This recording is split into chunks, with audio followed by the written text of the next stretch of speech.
¿Qué tal, David? ¿Cómo estás? Muy buenas noches. Bienvenido a Paranormales, la señal humanista. Gracias por aceptar nuestra invitación. Hola, Andy. Gracias por invitarme. Encantado de estar acá.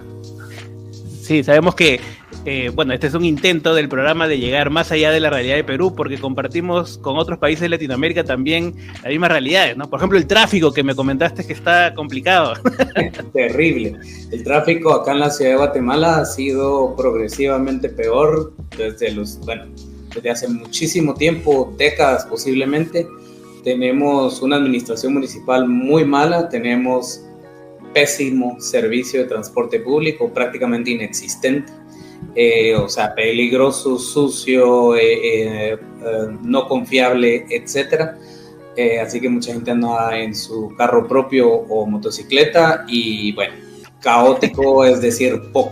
Acá cuesta mucho llegar temprano, se pierde mucho tiempo, ¿verdad? Es muy ineficiente y es terrible para la salud mental de las personas también. Claro. Bueno, entonces compartimos muchas cosas, ¿no? Sí. Compartimos el suplicio humano del tráfico. Totalmente. Está dando vueltas, David, para ver cómo empezamos esta conversación. Y justo estaba buscando algunos libros antiguitos que tengo acá. Acá está el libro de Hitch, Las Memorias de Hitchens. Y encontré una cita que me parece pertinente para esta conversación. La voy a leer rapidito, es una cita muy cortita. Que dice Hitchens precisamente sobre cuando le preguntan sobre su postura filosófica ante la vida, ¿no? Y dice: 1 o 2 veces al mes participo en debates públicos con personas que tienen una necesidad alucinante de cortejar y obtener la aprobación de seres sobrenaturales. Con mucha frecuencia, cuando expreso la opinión de que no existe una dimensión sobrenatural y sin duda ninguna que esté única o especialmente disponible para los fieles, y que el mundo natural es lo suficientemente maravilloso e incluso lo bastante milagroso si se insiste, atraigo miradas compasivas y preguntas ansiosas. En ese caso me preguntan: ¿cómo encuentro sentido y propósito a la vida? ¿Cómo decide un materialista simple y burdo sin esperanza de una vida por venir que merece la pena si es que hay algo que lo haga, ¿no? Hitchens después responde un poco las preguntas y demás, pero esa es la opinión de Hitchens. Yo quisiera saber la opinión de David Pineda. Primero decir que me encanta ese libro, que soy fan de Hitchens. No lo he leído completo porque ese libro no es un texto corrido, sino son más bien como capítulos aislados, así que de repente leo... Habla de diferentes temas, temas, pero me gusta mucho. De los 4 famosos de aquella dorada época del nuevo ateísmo, de los 4 jinetes del apocalipsis, Hitchens siempre fue mi favorito. Mi libro favorito de Hitchens fue el último que hizo, se llama Sobre la mortalidad y es literalmente sobre sus últimos días antes de morir de cáncer. Es brillante, es genial, lo recomiendo muchísimo. Eso, yo creo que hay una frase también que a mí me encanta, bueno, está en latín, es Memento Mori, y es algo que creo que los humanistas, voy a decir solo humanistas, y quiero que se dé por entendido que estoy siendo lo más inclusivo posible. Ya lo que pasa es que no puedo comenzar a decir que racionalistas, que librepensadores y claro. Pero hay muchas etiquetas, ¿no? O sea, hay muchas etiquetas. Espero que se entienda que estamos hablando de gente que tiene que no tiene una creencia religiosa como tal, pero que sí tiene creencias filosóficas y creencias humanas, ¿no? Humanistas, literalmente. Así es que esta frase Memento Mori que te mencionaba en latín, que significa básicamente recuerda tu mortalidad o recuerda que vas a morir, parece un poquito sombría, pero es muy significativa en el sentido de que nos insta a vivir en el momento y en el día, a estar presentes, a recordar nuestra mortalidad. Mencionaba el libro de Hitchens, ¿verdad? Y cómo él afrontó la muerte, una muerte certera, porque era un cáncer terminal. También eso me parece, bueno, valiente, realista. A veces sí, entiendo que los humanistas en general, no creyentes, nos topamos con una realidad de afrontar la muerte un poquito complicada, ¿no? Compleja. porque en realidad, bueno, es mi caso personal, no tengo yo ningún tipo de expectativa ni creencia en ninguna otra vida, simplemente nuestros átomos serán reciclados. Sabemos por la primera ley de la termodinámica, ¿no? que la energía no se conserva.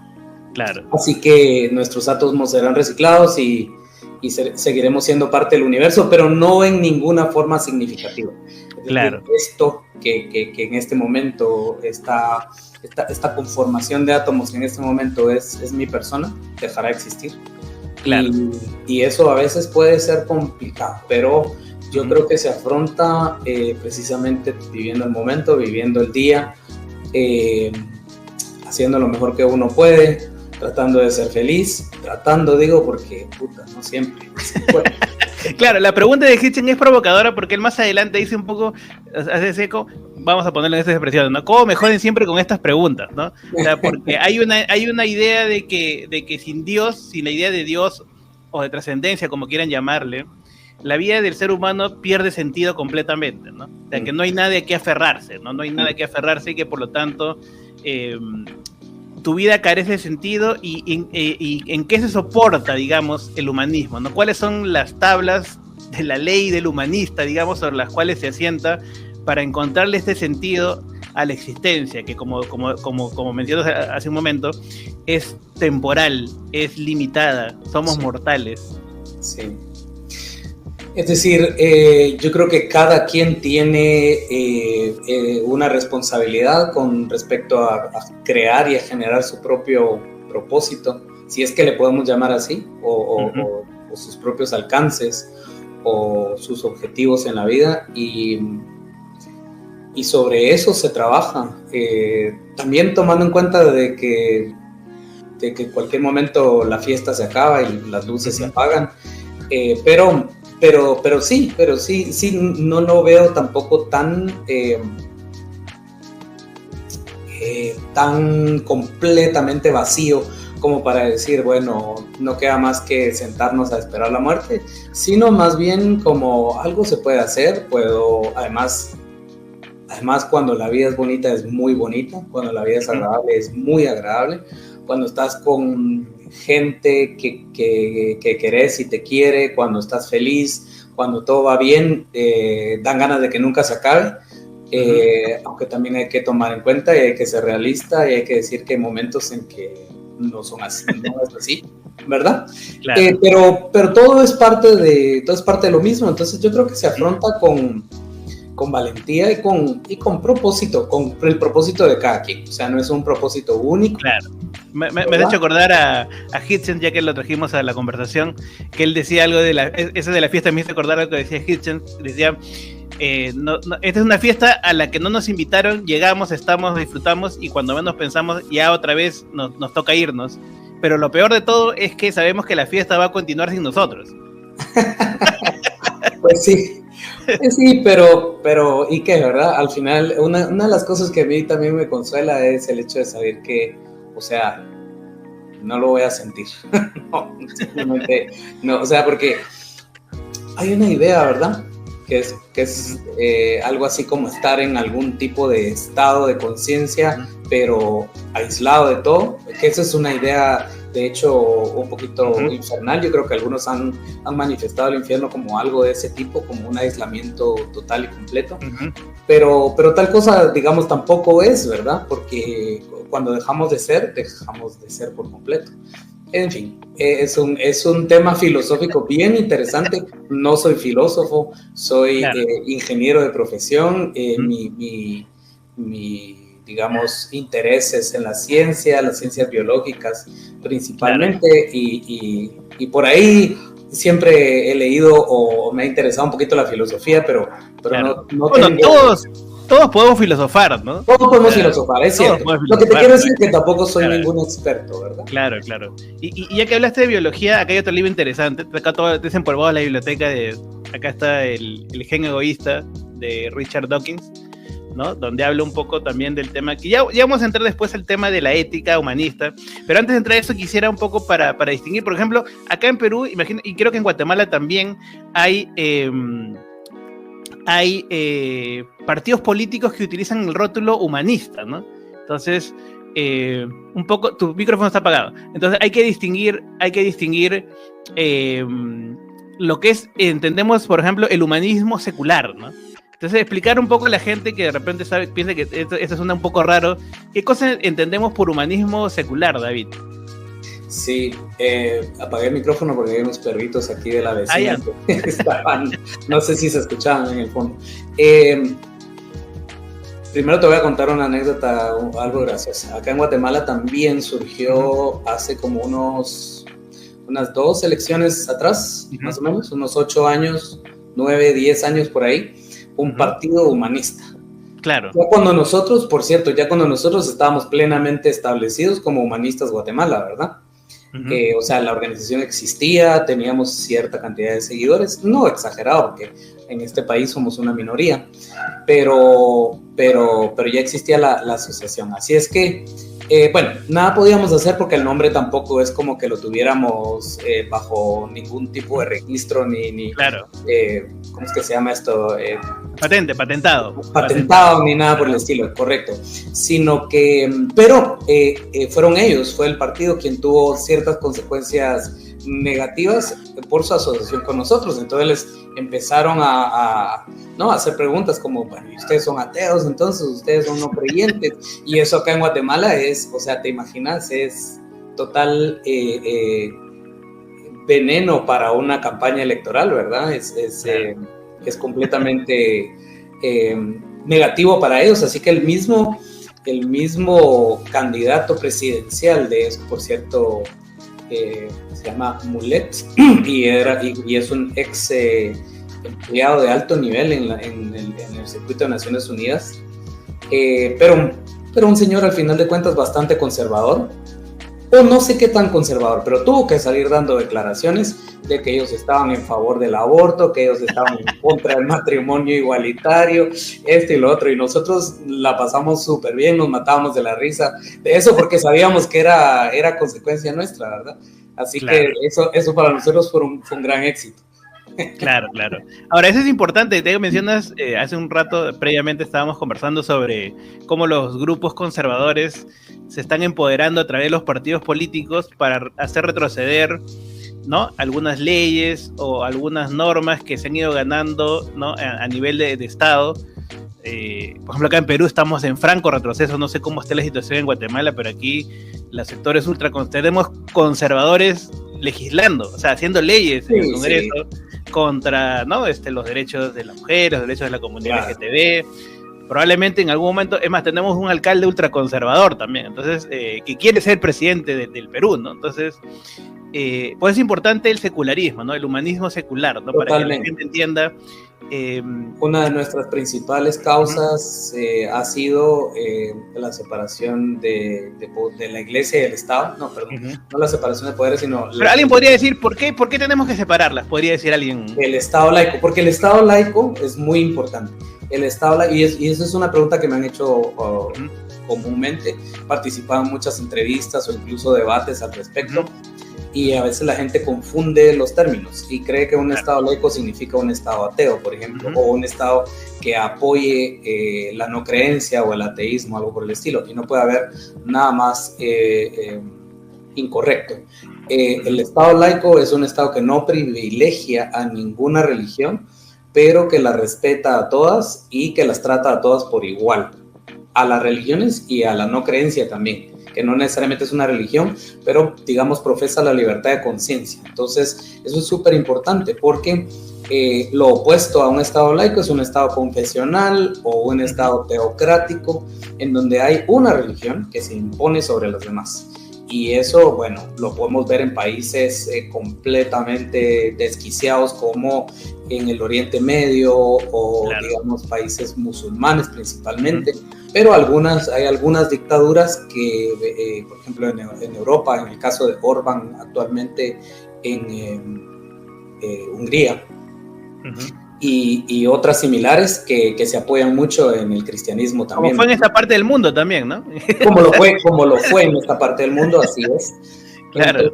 Entonces realmente ese logro del Estado laico, que por cierto, si no estoy mal, comenzó con la Revolución Francesa un poco, pero creo que se terminó de cristalizar con el nacimiento de los Estados Unidos y esa digamos, constitución y su manifiesto, digamos, inicial, en donde ellos precisamente sí hacen esa separación muy explícita y le dan el lugar al Estado como ese ente neutro en términos de la lucha religiosa. Es importante. Porque ellos venían de esas luchas religiosas, ellos venían huyendo de esas luchas religiosas, de opresión religiosa, literalmente. Entonces, digamos, lo que menos querían es volver a caer en ese tipo de problemas, ¿no? Pero íbamos a algo antes de eso, me perdí. Era un poco hacer entender por qué esa diferenciación que tú has hecho es muy importante, ¿no? Porque cuando se ataca a los grupos, digamos, no creyentes, si quieres llamarlo de alguna manera, humanistas, seculares, es que no estamos buscando un estado ateo donde se castigue, se censure, se sancione, se fustigue, se manda a la cárcel a las personas religiosas. No, se busca un estado, como tú has dicho, efectivamente neutral, que garantice la diferencia. Esa es un poco Así es, que garantice la diversidad y la libertad de creencia, la libertad de conciencia, las libertades y los derechos humanos. Porque, por ejemplo, un estado ateo sí podría ser como la Unión Soviética, ¿verdad? Los estados comunistas como la China también, en donde es impuesto ese tipo de cuestiones, que también nosotros como organizaciones humanistas estamos en contra de ese tipo de configuración política, ¿verdad? De hecho, es bastante negativo. Podemos ver que en esos países también se da la opresión de grupos minoritarios que quieren tener una creencia religiosa propia, pero en esos lugares, al ser totalitarios, no se puede, ¿verdad? No se permite. Hay otro tema interesante dentro del humanismo que quisiera plantearlo también, y lo leí acá en el libro de Dawkins, ¿no? Acerca de, por ejemplo, un capítulo que se llama "Tú rascas mi espalda, yo cabalgo sobre la tuya", se llama este capítulo del libro de Dawkins, ¿no? Que habla un poco de las interacciones grupales, ¿no? Cómo este trabajo grupal en las especies animales permite la supervivencia, ¿no? Entonces, que vendría a ser un poco el sustento, si quieres, embrionario de la ética, ¿no? Del verse frente al otro, ¿no? Entonces, una persona creyente podría decir: yo sustento mis valores o el no matar al otro porque hay un Dios que me está mirando, ¿no? Que todo el tiempo está mirándome, ¿no? Viendo si hago bien o hago mal, si golpeo, si maltrato. Pero si no hay un Dios, ¿quién me mira? Y esa conciencia, ¿quién la frena? O sea, ¿qué me impide ir y matar a una persona en la calle o ir a robarle? Claro, el Estado, la ley, ¿no? Pero a nivel, digamos, sobrenatural, mucha gente puede sentir angustia. David, ¿cómo contestaríamos eso? Sí, pero, o sea, yo creo que la respuesta es súper obvia y nos da en la cara, ¿verdad? Es decir, bueno, han habido, por cierto, muchos biólogos, antropólogos, etcétera. Francis de Waal, por ejemplo, es uno muy, muy célebre, que han estudiado este tipo de principios que salen desde la biología. Es decir, los primates ya presentan una... Y bueno, nuevamente voy a las razones. Nosotros como entes biológicos, como seres biológicos que somos, porque somos unos animalitos más, solo con nuestras diferencias, ¿verdad? Del caso, somos hipersociales. Somos posiblemente los seres biológicos más sociales, o diferente, porque también podríamos ver los casos como los insectos sociales y otras especies, pero en términos de la capacidad que tenemos de asociarnos en grupos desde pequeños hasta prácticamente niveles globales hoy en día, aunque vemos también los límites muchas veces en este tipo de sectarismo y tribalismo en los cuales caemos, que nuestros principios y valores éticos vienen precisamente de eso, de cuidarnos entre nosotros, de no matarnos, de no robarnos, porque eso no beneficia a nadie. no beneficia al individuo, no beneficia al grupo y por lo tanto no beneficia nuestra supervivencia. Entonces, definitivamente son cuestiones que se desarrollaron evolutivamente, ¿verdad? Se desarrollaron evolutivamente junto con nuestra capacidad cerebral aumentada que tenemos, que nuevamente, repito, tiene sus límites, porque, a ver, vaya, si no los vemos hoy en día, ¿verdad? Pero sí, otro que habla mucho al respecto con ciertas gradaciones, o sea, no quiere decir que todo lo que diga está correcto, pero Harari, por ejemplo, este autor que se ha hecho muy famoso en los últimos años, claro, habla mucho también sobre cómo las historias y la narrativa tienen mucho que ver en la ética y la moralidad que ha desarrollado el ser humano. Pero eso no quiere decir que por tener una historia diferente, mejor, peor, los demás no tengan esos mismos principios morales básicos. Claro. Luego ya uno construye sobre eso, porque si por lo menos podemos comenzar con el hecho de que no nos vamos a matar, no nos vamos a robar, no nos vamos a estar, digamos, todo el tiempo en conflicto, al menos al interno de nuestro grupo, porque luego los conflictos con los otros grupos, eso sí se valen, porque ya es como una lucha de recursos, ¿verdad? Pero al menos al interno de nuestro grupo, si podemos partir de ahí, ya luego comenzamos a llevarlo más allá. Lo podemos llevar, por un lado, a niveles, digamos, completamente ridículos en términos de normas, ¿verdad? Hemos visto cualquier cantidad de que si tienes que utilizar un tal sombrero, tienes que utilizar una tal vestimenta, porque si no, esto y lo otro, o lo que sea. Pero también lo podemos llevar a lugares muy, muy interesantes y muy positivos, ¿verdad? Como por ejemplo el altruismo o el hecho de ser muy empático, muy humanitario, tener mucha compasión, ¿verdad? Por nuestros... por nuestros... Claro. Ahora hay contextos, ¿no? Interesante lo que planteas, me pongo a reflexionar, me hiciste acordar este libro de Umberto Eco. Bueno, no es un libro, sí es un libro, pero que recopila el intercambio entre Umberto Eco y Carlo María Martini, en ese entonces el arzobispo de Milán, bajo este título de ¿En qué creen los que no creen? Ese era el intercambio. Bien, ¿En qué creen los que no creen? ¿no? Sí, ¿no? Muy bueno, es que más o menos toca los temas que hemos estado conversando en esta parte, ¿no? De en qué sustenta, ¿no? La persona no creyente, ¿no? El sacerdote le pregunta a Umberto Eco, ¿no? Y la respuesta de Umberto Eco es magistral, le dice, basta que aparezca el otro en escena, en un escenario imaginario del ser humano, ¿no? Basta que aparezca el otro para que aparezca también la ética, ¿no? Decía Umberto Eco, ¿no? Eso le decía que era un poco el espejo nuestro, ¿no? Claro, ahí empieza todo, ¿verdad? Cuando hay una interacción humana, siempre van a haber límites. Y nuevamente, hay que recordar, se nos olvida, a veces creemos que somos otra cosa, que somos animales, que tenemos ciertos instintos, ciertas inclinaciones. Ahora, eso no quiere decir que tengamos que ceder a todos esos instintos e inclinaciones. Más bien la ética es esa parte de nuestra racionalidad que nos ayuda a conducirnos de la mejor manera en un océano de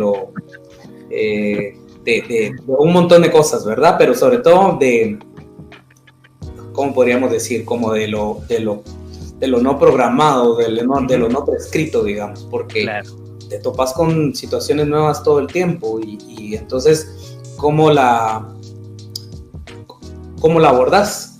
Tienes que tener una línea base, una ética común, digamos, humana. Sí.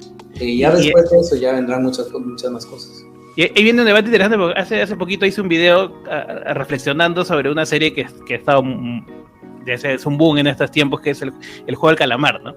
Donde hay esta idea del protagonista y la frase final que para mí tiene que ver con el tema que estábamos conversando, ¿no? Cuando dice a los VIPs, le dice antes de spoiler, perdón, a los que no han visto, antes de morir dice, ¿no? No somos caballos, somos humanos. Y los humanos somos... Y no termina la frase, o sea, y el director de la serie dice que lo hizo adrede para que cada uno de nosotros lo llenásemos esa frase con nuestra perspectiva moral, ¿no? O sea, bajo lo que nosotros entendemos, ¿no? ¿Qué somos los humanos, ¿no? Finalmente, cuando este personaje, digamos que es bonita la metáfora porque da su vida para salvar la vida de un bebé, ¿no? Claro. Entonces, creo que es el gesto máximo, la expresión máxima del sacrificio para que la vida continúe, David. Sí, totalmente. O sea, hay tal cosa como el altruismo, como estábamos diciendo. Me parece que todo ese tipo de gestos es súper interesante. Hay mucho ejercicio filosófico sobre eso, ¿verdad? Pero sí, yo creo que regresaría al hecho de que partimos de una base ética compartida universalmente. O sea, ¿qué tan improbable es que todas las religiones y todas las, digamos, corrientes filosóficas a través de la historia siempre hayan basado básicamente lo mismo? Desde las tabletas de Hammurabi hasta, digamos, el confucianismo, es decir, en China, en el Medio Oriente e incluso podríamos hablar de las civilizaciones americanas también. Siempre van a tener una serie de preceptos de por ejemplo, el trato hacia por lo menos, hacia el grupo interno, porque eso sí es cierto, y eso, digamos, la misma Biblia, ¿verdad? De la que tanto se ufanan muchas veces, te das cuenta de las diferencias que hace entre cómo debes de tratar. O sea, de vez en cuando hay otra cosita diferente, ¿verdad? Como la cuestión esta con el samaritano y otras cosas que posiblemente dijo Jesús o que están ahí escritas en la Biblia, interesantes porque son un poquito más universales, o sea, van más allá, pero la gran mayoría es como el grupo, digamos, dentro del grupo tú tienes que respetar estas y estas. Ahora, los otros que están allá, esos hay que volarles con todo, ¿verdad? Porque claro. Siempre, porque digamos, sigue siendo una característica muy típica, y lo ves hoy digamos, con la base de MAGA en Estados Unidos. O sea, es como claro. Nosotros los MAGA somos aquí y los demás son, o sea, y hay que ir contra ellos y hay que darles con todo. Y así inician los conflictos, ¿no? Nosotros versus, ¿verdad? Nosotros versus ellos. Siempre está esa disyuntiva en el ser humano porque parte de nuestra evolución y parte de cómo nos también generamos en grupos pequeños al principio y luego ya nos fuimos. Claro. Ahora que hablas de eso un poco, que ese es el comportamiento sectario, ¿no? Que es un peligro siempre en nuestras sociedades. Yo te comento, David, no conozco mucho de la realidad de Guatemala, algunas cosas por ahí, ¿no? Leyendas de Guatemala, he leído un poco, pero por ejemplo, yo sé que de pronto te va a hacer mucha gracia, durante muchos años usamos en este programa como cuña de... Todo el mundo, ya sé lo que vas a decir. Como cuña de apertura, usamos durante mucho tiempo la famosa performance de Cash Luna diciendo, he oído a Dios diciendo, ¿no? He sanado el trasero de una persona, ¿no? O sea, donde sale diciendo eso Cash Luna, ¿no? Que Dios ha curado el ano de una persona, ¿no? Y la persona aparece diciendo que ha sido sanada por Dios. Pero pude oír la voz del Señor que me dijo, he sanado el músculo del ano de una persona. Yo dije, ¿qué irá a pensar la gente si me pongo a hablar de un ano aquí? Y sabemos que es un personaje, pero creo que representa bien estas sectas que son muy peligrosas, obviamente, más allá del meme, son muy peligrosas porque se aprovechan mentalmente y económicamente también de las personas, David. Fíjate que pensé que ibas a decir otra cosa completamente diferente. No, yo hablo de Cash Luna porque... En muchos países de Latinoamérica se utiliza la expresión vamos de Guatemala a Guatepeor. Sí, claro. Ese es un buen ejemplo también. O sea, Cash Luna, que hace honor a su nombre, ¿no?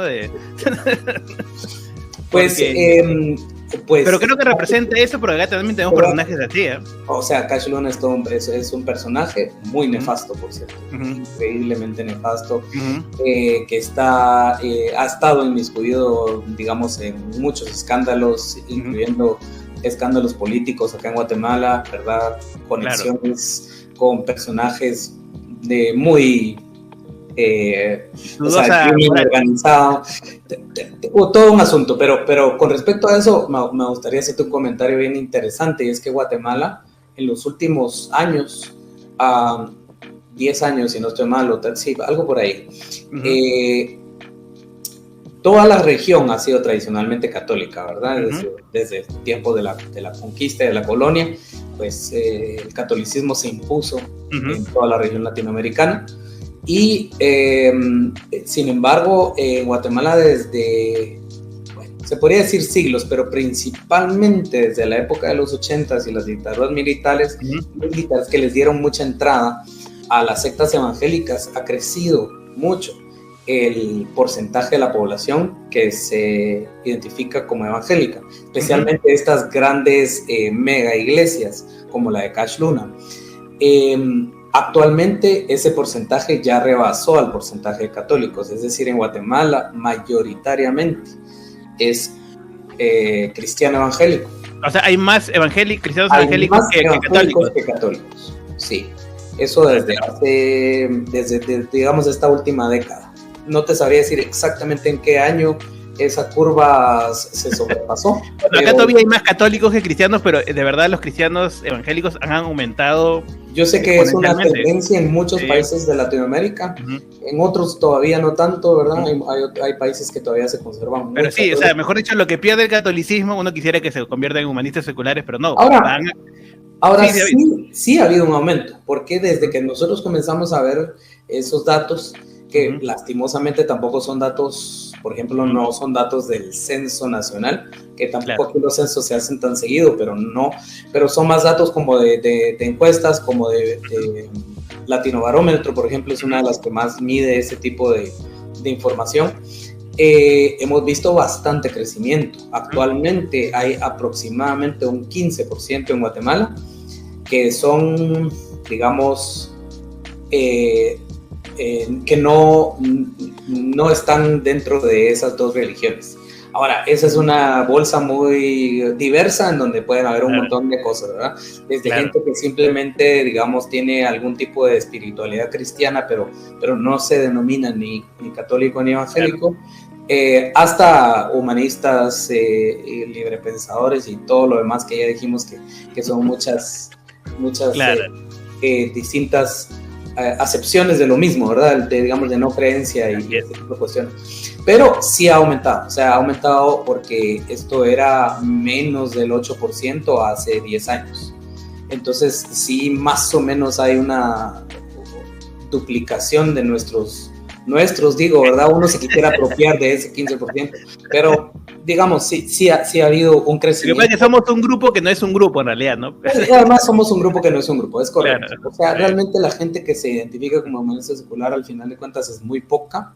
Así es. Sí tiende a ser gente que quiere hacer algo, que quiere participar o que quiere tener algún tipo de contacto, actividad o lo que sea. Así que nosotros, a través de nuestra historia, desde el 2012 que estamos activos, hemos hecho pero muchas cosas diferentes, digamos. O sea, realmente creo que no hemos tenido una sola cosa que nos haya durado todo el tiempo, pero hemos hecho desde clubes de lectura hasta podcast, reuniones de todo tipo, presenciales, o sea, muchas cosas de ese tipo, como de generar comunidad y otro tipo de proyectos también más hacia afuera, digamos, como educativos, pensamiento crítico, educación científica. Yo creo que ya me pasé a otra... No, pero está bien, porque justo ya estamos llegando a la parte final, estamos con el cronómetro acá, producción nos señala acá que estamos llegando al tiempo límite, pero antes de irnos, sí quisiera un poco que nos comentes, por ejemplo, al público que quiera saber un poco la actividad que están haciendo en Guatemala, dónde pueden buscarlos, cómo pueden contactarlos. De pronto alguien por ahí dice, justo va a llegar a Guatemala y necesito contactarme para ver, ¿no? Asistir a alguna charla, ayudarles en un evento. ¿Cómo pueden contactarlos? Excelente. Pues nuestra página de Facebook, mira, tengo que decir que perdimos nuestras redes por un tiempo y las estamos recuperando, así que no hemos publicado tanto, pero ya están de nuevo. Estamos muy recientemente activamos nuestra página de TikTok, pero esa, ay Dios, a ver si lo encuentro por acá, porque te juro que ni siquiera tengo TikTok, o sea, de esta no la hice yo, no estoy yo encargado porque soy una persona mayor y Esa es una desventaja, ¿no? Tengo 45 años y yo creo que ya no se me permite estar en TikTok, o no sé, no estoy seguro. Bueno, tenemos la misma edad, así que... pero la página de Facebook sí, ahí nos pueden contactar y comunicarse con nosotros o ver nuestras distintas actividades. Es Humanistas Guatemala, así nos encuentran en Facebook. Perfecto. Humanistas Guatemala, muy sencillo, ese ha sido nuestro nombre. Nos cambiamos de nombre, teníamos un nombre mucho más largo y complejo, pero precisamente lo simplificamos por temas de marketing. Perfecto, David, nos ha ganado el tiempo. Oye, nos ha quedado corto, de verdad creo que tenemos que tener una segunda parte de esta conversación. Hay temas que nos falta un montón meternos el tema de la inteligencia artificial y cómo está avanzando, ¿no? También temas relacionados a la muerte, las ceremonias seculares también, que por ejemplo acá ya se va a empezar a implementar en Perú. Entonces, me comprometo una segunda parte para conversar sobre esos temas. Con mucho gusto, claro que sí. Sí, yo creo que definitivamente hay mucho más que hablar. Y ha sido un placer, Andy. Nos seguimos platicando. Me cuentas cuándo lo agendamos. Perfecto, David. Muchísimas gracias por tu tiempo. Ha sido un gustazo, David Pineda de Humanistas Guatemala. Así que esperamos tener una siguiente oportunidad. Gracias.